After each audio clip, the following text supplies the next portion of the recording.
today, doing just a really quick one, a really fun one though. So as you see, these are Pocky, and they are sake flavored Pocky. I am very excited to be trying these.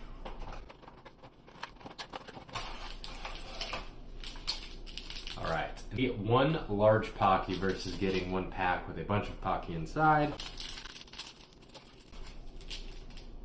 There is a monster Pocky. I have never seen a Pocky this big. And it does smell like sake. It's kind of weird. So let's take a bite and check it out. Yeah, it's not bad. I mean, it's pretty subtle. Yeah, it's very light. It's not bitter at all. It doesn't have a pungent taste. It doesn't taste like you're eating a alcohol-based chocolate.